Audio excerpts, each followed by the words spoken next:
Selamat pagi anak-anak semua. Selamat datang di pembelajaran jarak jauh tahun pembelajaran 2020-2021 mata pelajaran Matematika Peminatan. Di semester ganjil kelas 12 ini, ada dua bab yang akan kita pelajari. Yang pertama itu adalah limit fungsi, dan yang kedua adalah turunan fungsi trigonometri. Pada pertemuan pertama hari ini, kita akan masuk ke bab 1, di mana materinya berkaitan dengan limit fungsi.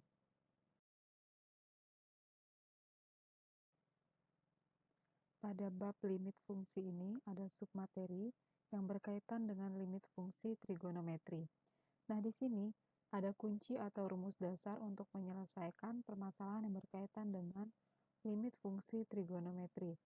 Rumus yang pertama, ini adalah limit sin x per x untuk x mendekati 0 sama dengan limit x per sin x untuk x mendekati 0 itu sama dengan 1. Jadi ketika sin x per x ataupun dibalik x per sin x itu hasilnya tetap 1. Nah, bagaimana jika nanti angkanya itu berbeda seperti rumus yang kedua ini? Limit sin A dikali x per bx untuk x mendekati 0 sama dengan limit AX per sin BX sama dengan nilainya itu adalah A per B. Nah, jadi kan tadi pada rumus yang pertama, di sini untuk koefisiennya itu masing-masing adalah 1. Nah, ketika untuk rumus yang kedua ini, masing-masing koefisien berbeda, baik A ataupun B-nya. Nah, jadi nanti ketika menemukan soal yang berkaitan dengan sifat ini, otomatis hasilnya adalah A per B.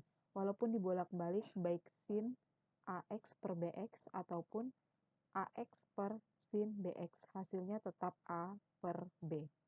Nah, begitu juga untuk limit fungsi trigonometri tangan. Dia juga hasilnya akan sama seperti sinus yang sudah saya jelaskan barusan. Nah, jadi untuk tan X per X maupun X per tan X hasilnya juga tetap 1. Begitu juga dengan tan AX per BX ataupun dibalik AX per tan BX hasilnya adalah A per B. Kemudian untuk rumus dasar yang terakhir, di sini adalah gabungan antara rumus sin X dan tan X.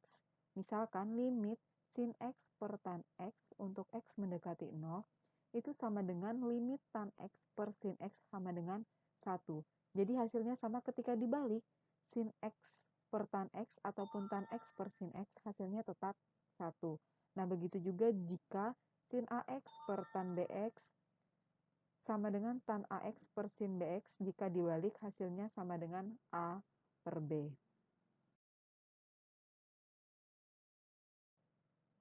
Baik, selain rumus-rumus dasar yang tadi sudah saya berikan pada slide kedua, di slide ketiga ini ada juga rumus-rumus penting yang perlu kalian pahami dan pelajari.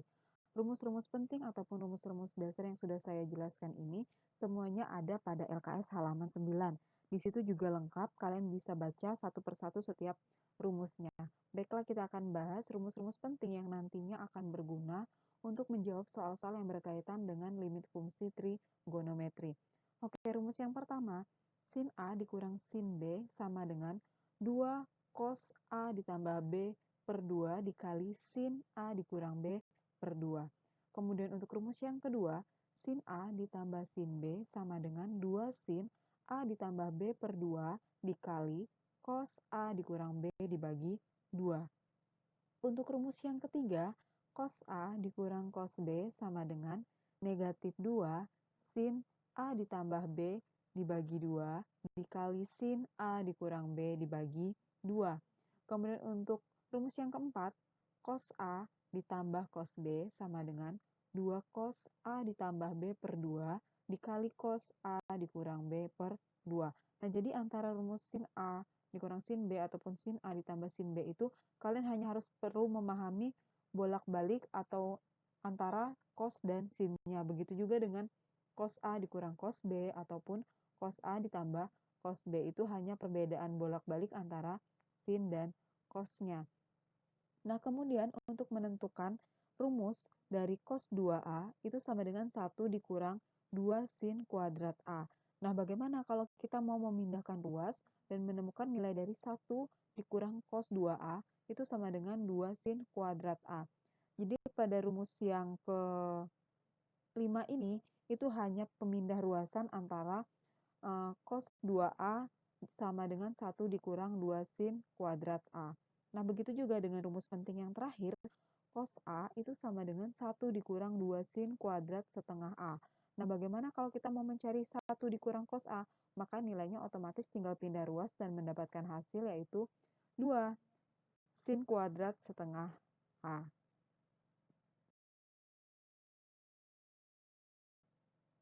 Baik, saya ingatkan kembali, untuk rumus dasar ataupun rumus penting yang sudah saya jelaskan tadi, itu adalah 1/4 saja dari rumus sebenarnya yang harus kita pahami dari limit fungsi trigonometri.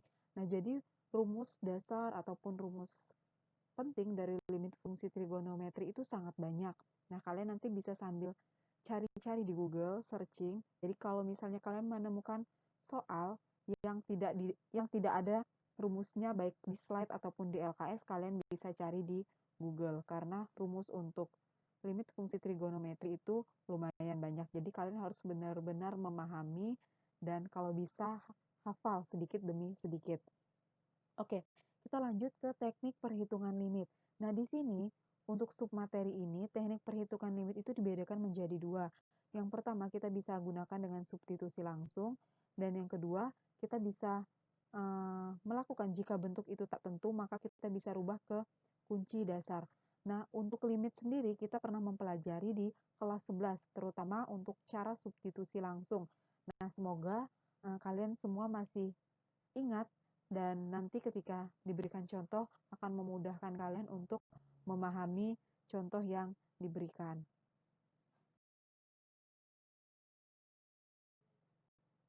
Baik, kita akan masuk ke contoh yang pertama. Untuk soalnya, tentukan nilai dari limit cos 2x per cos x dikurang sin x untuk x mendekati 45 derajat.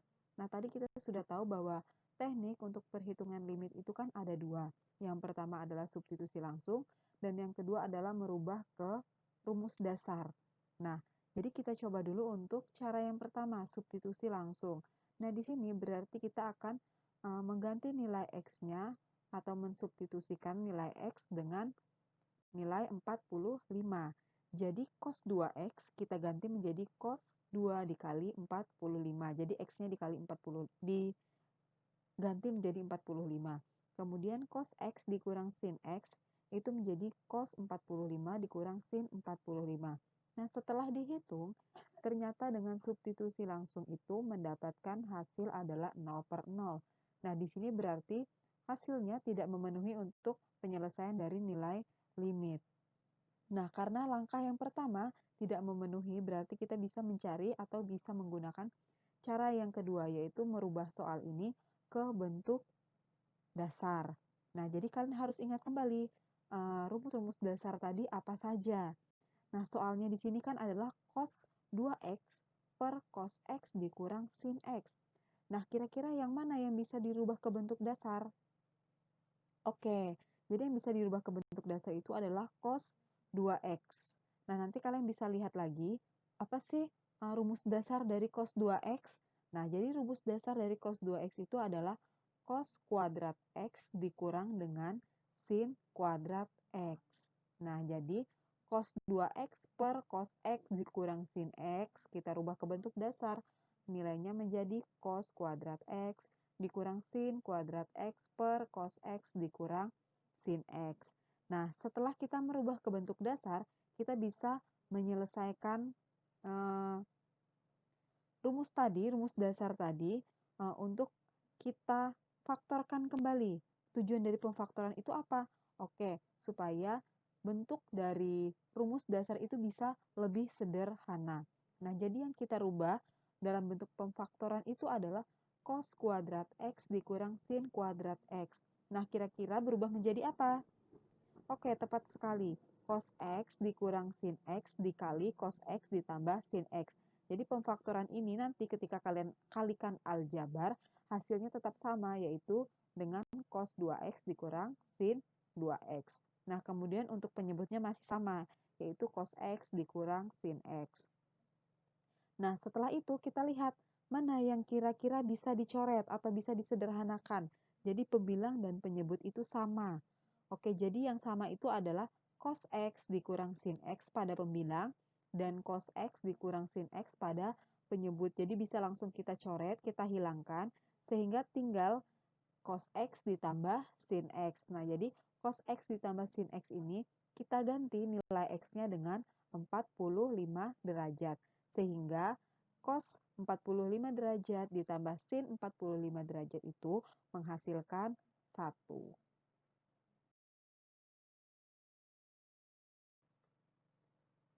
Selanjutnya kita akan masuk ke contoh 2. Untuk soalnya adalah tentukan nilai dari limit sin 2x per 3 dikurang akar 2x ditambah 9. Nah, di sini perlu kalian ingat tadi bahwa teknik untuk menghitung limit itu ada 2 cara ya. Nah, jadi kita gunakan cara yang pertama dengan cara substitusi langsung. Nah, ketika kita gunakan ternyata hasilnya itu menghasilkan bentuk yang tak tentu. Nah, sehingga otomatis kita harus mengikuti cara yang kedua atau langkah yang kedua. Nah, kalian juga harus paham soal ini. Di kelas 11 dulu Ibu pernah menjelaskan bahwa ketika suatu limit berbentuk akar, otomatis kita bisa menggunakan cara kali sekawan. Oke, karena untuk contoh yang kedua ini, soalnya berkaitan dengan akar, otomatis kalian langsung saja menyelesaikan dengan kali sekawan. Nah, di sini untuk kali sekawan, otomatis yang menjadi pengalinya itu adalah penyebutnya dengan syarat yang berubah hanya tanda pengoperasiannya. Misal tanda pengoperasiannya yang pertama adalah tanda kurang, maka nanti di pengalinya itu akan berubah menjadi tanda penjumlahan. Begitu juga sebaliknya. Oke, kita coba. Sin 2x per 3 dikurang akar 2x ditambah 9. Nah, di situ penyebutnya adalah 3 dikurang akar 2x ditambah 9. Nah, ketika dia akan menjadi pengali, otomatis yang berubah adalah tanda kurangnya. Berubah menjadi 3 ditambah akar 2x ditambah 9. Jadi baik penyebut ataupun pembilang sama-sama kita kalikan dengan 3 ditambah akar 2x ditambah 9. Nah, kita sudah mengalihkan dengan penyebut. Nah, kemudian kita akan mengoperasikan seperti biasa. Nah, untuk pembilang terlebih dahulu, sin 2x dikali 3 ditambah akar 2x ditambah 9. Nah, karena bentuk pengalinya ini berbeda-beda, ada yang berbentuk akar, ada yang memiliki variabel limit trigonometri, otomatis dia tidak bisa dioperasikan. Jadi kita langsung tulis saja sin 2x dalam kurung 3 ditambah akar 2x ditambah 9 untuk pembilangnya. Kemudian kita lanjut ke penyebut. Nah, untuk penyebut kira-kira mana yang bisa dikalikan? Oke, kita perhatikan. Jadi yang akar kalikan dengan akar, kemudian yang tidak memiliki akar kalikan dengan yang tidak memiliki akar. Oke, kita mulai dengan yang tidak memiliki akar. Angka berapa? Oke, 3 dan 3. Jadi 3 dikali 3 bisa kita tuliskan 3 kuadrat. Kemudian kita lihat tanda pengoperasiannya. Negatif dan positif. Sehingga yang menang itu adalah negatif. Jadi tanda pengoperasiannya adalah negatif. Nah, kemudian selanjutnya itu adalah akar dan akar. Berarti akar 2x ditambah 9 dikalikan dengan akar 2x ditambah 9. Bisa kita tuliskan akar 2x ditambah 9 kuadrat. Sehingga untuk penyebutnya menjadi 3 kuadrat dikurang akar 2x ditambah 9 kuadrat. Nah, selanjutnya hasil dari yang baru kita kerjakan itu belum sederhana. Nah, jadi mau tidak mau kita harus menyederhanakan karena di limit ini syaratnya hasil harus berbentuk sangat-sangat sederhana. Nah, selanjutnya yang kita sederhanakan yang mana? Yang disederhanakan adalah yang kira-kira bisa dioperasikan. Oke, kita mulai dari pembilang dulu. Yang pembilang ada nggak yang bisa dioperasikan? Oke, kalau tidak ada berarti kita lanjut ke penyebut. Penyebut ada kira-kira yang bisa dioperasikan? Oke, yaitu 3 kuadrat. 3 kuadrat itu sama dengan 9. Kemudian dikurang, tanda kurangnya tetap. Selanjutnya, akar 2x ditambah 9 kuadrat. Kira-kira hasilnya berapa? Oke, hasilnya adalah 2x ditambah 9. Saya ingatkan kembali untuk sifat akar dan perpangkatan. Jadi ketika akar ketemu dengan pangkat 2, otomatis akar dan pangkat 2-nya langsung hilang. Sehingga tinggal 2x ditambah 9. Nah, jadi untuk penyebutnya adalah 9 dikurang 2x ditambah 9. Nah, bentuk ini belum sederhana karena masih ada angka-angka yang bisa kita operasikan. Nah, untuk pembilang tinggal kita salin, tuliskan lagi, karena memang tidak ada yang bisa dioperasikan. Kemudian kita lanjut ke untuk penyebutnya. Nah, di sini 9 dikurang 2x ditambah 9, kalian harus berhati-hati bahwa tanda kurang itu bukan tanda pengoperasian. Nah, itu melambangkan tanda negatif. Otomatis, karena dia adalah negatif, kita kalikan ke dalam kurung, kita kalikan ke dalam.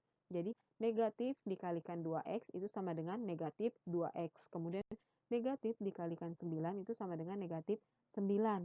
Nah, jadi hasilnya 9 dikurangkan dengan 9 itu 0, jadi langsung hilang, kemudian tinggal negatif 2x. Jadi penyebutnya adalah negatif 2x. Nah, selanjutnya kita akan menyederhanakan hasil yang sudah kita kerjakan tadi menggunakan rumus dasar. Nah, ingat rumus dasar?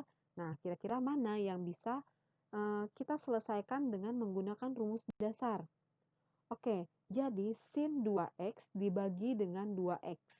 Nah, ingat ya, jadi sin 2x dibagi dengan 2x itu adalah rumus dasar yang tadi sudah kita pelajari di slide yang slide yang kedua. Nah, jadi sin 2x dibagi dengan 2x itu hasilnya sama dengan 1. Nah, jadi yang tersisa itu tinggal 3 ditambah akar 2x ditambah 9 dan tanda negatif. Sehingga menghasilkan negatif dalam kurung 3 ditambah akar 2x ditambah 9. Selanjutnya kita tinggal substitusikan nilai x sama dengan 0. Oke, jadi negatif 3 ditambah akar 2 dikali 0 ditambah 9. Nah, jadi 3 ditambah 2 dikali 0 itu sama dengan 0, kemudian 0 ditambah 9 sama dengan 9. Akar dari 9 adalah, akar dari 9 adalah 3. Sehingga 3 ditambah 3 sama dengan 6. Jangan lupa tuliskan negatif yang ada di depan kurung. Sehingga hasil dari contoh nomor 2 itu adalah negatif 6.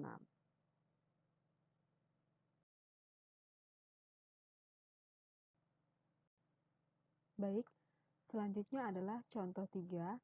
Soalnya adalah tentukan nilai dari limit 1 dikurangi cos x per x dikali sin x untuk x mendekati 0. Nah, di sini kita bisa langsung tahu dari soal bahwa soal ini pasti menggunakan perubahan bentuk baik ke rumus dasar ataupun rumus penting. Jadi nanti kalian tinggal cari soal ini apakah termasuk yang rumus dasar ataukah rumus penting. Nah, jadi untuk contoh 3 ini adalah sebuah soal yang harus kita rubah ke rumus penting. Nah, jadi kira-kira mana yang bisa kita rubah ke rumus penting? Oke, jadi yang bisa dirubah itu adalah 1 dikurang cos x. Itu sama dengan 2 sin kuadrat dikali setengah x. Oke, kita langsung tulis aja perubahan bentuknya. 1 dikurang cos x per x sin x itu sama dengan 2 sin kuadrat setengah x per x dikalikan dengan sin x. Oke, setelah itu kira-kira mana yang kita bisa rubah bentuk lagi? Karena memang terlihat dari jawabannya itu masih bisa dirubah bentuk. Oke, jadi yang bisa dirubah bentuk itu adalah pembilangnya. 2 sin kuadrat dikali setengah x itu bisa kita rubah bentuk menjadi 2 sin setengah x dikali dengan sin setengah x. Jadi nanti ketika dikalikan hasilnya itu tetap sama, yaitu 2 sin kuadrat dikali setengah x. Kemudian dengan penyebutnya adalah x dan sin x. Jadi antara x dan sin x ini langsung kita pisahkan saja, sehingga penulisannya menjadi 2 sin setengah x per x dikali sin setengah x per sin x. Nah, setelah seperti ini bentuknya, otomatis kita pasti akan langsung tahu dan kenal, oh, ini kita bisa menggunakan sifat dari rumus dasar. Nah, kira-kira mana yang bisa digunakan? Oke, Jadi, yang bisa digunakan itu adalah 2 sin X dibagi dengan X. 2 sin X dibagi dengan X itu hasilnya adalah 2. Kemudian masih ada setengahnya, langsung kita kalikan dengan setengah. Kemudian sin setengah X per sin X, kira-kira mana yang langsung bisa kita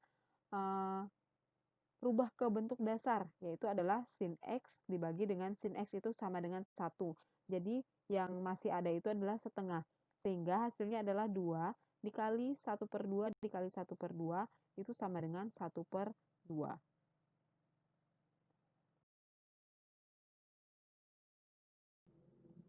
Baik, kita akan masuk ke contoh yang terakhir, yaitu contoh keempat. Soalnya adalah tentukan nilai dari limit X dikali tan X per 1 dikurang cos 2X untuk X mendekati 0. Nah, jadi contoh 4 ini hampir sama dengan contoh 3 cara penyelesaiannya. Kalian tinggal merubah soal ke rumus yang ada, entah itu rumus dasar ataupun rumus penting. Nah, di sini untuk penyelesaian yang bisa dirubah itu adalah 1 dikurang cos 2X sama dengan 2 sin kuadrat X. Jadi nanti kalian bisa perhatikan lagi untuk rumus pentingnya, perubahannya seperti apa. Nah, selanjutnya kita langsung tuliskan karena 1 dikurang cos 2X sudah dirubah, sehingga menjadi X dikali tan X per 2 sin kuadrat X. Nah, kemudian setelah bentuknya seperti itu, kita perhatikan mana yang kira-kira bisa dirubah bentuk antara pembilang dan penyebut. Oke, jadi yang bisa dirubah bentuk itu adalah penyebutnya. 2 sin kuadrat X itu bisa dirubah bentuk menjadi 2 sin X dikali sin X. Karena sama saja 2 sin X dikali sin X itu sama dengan 2 sin kuadrat X. Nah, kemudian untuk pembilangnya juga langsung kita pisahkan antara X dan tan X. Sehingga menghasilkan X per 2 sin X dikali tan X per sin X. Nah, kemudian ingat kembali untuk cara penyelesaian menggunakan rumus dasar. Nah, yang pertama-tama untuk X per sin 2X, kira-kira mana yang bisa langsung kita hilangkan? Oke, jadi yang bisa langsung dihilangkan adalah X dibagi dengan sin X. Hasilnya adalah 1. Sehingga nanti jawabannya menjadi 1/2. Nah, kemudian untuk tan X per sin X, oke, jadi harus ingat kembali untuk rumus dasar yang sudah saya jelaskan pada slide pertama tadi. Hasil dari tan X dibagi dengan sin X itu adalah 1, sehingga setengah dikali 1 sama dengan setengah.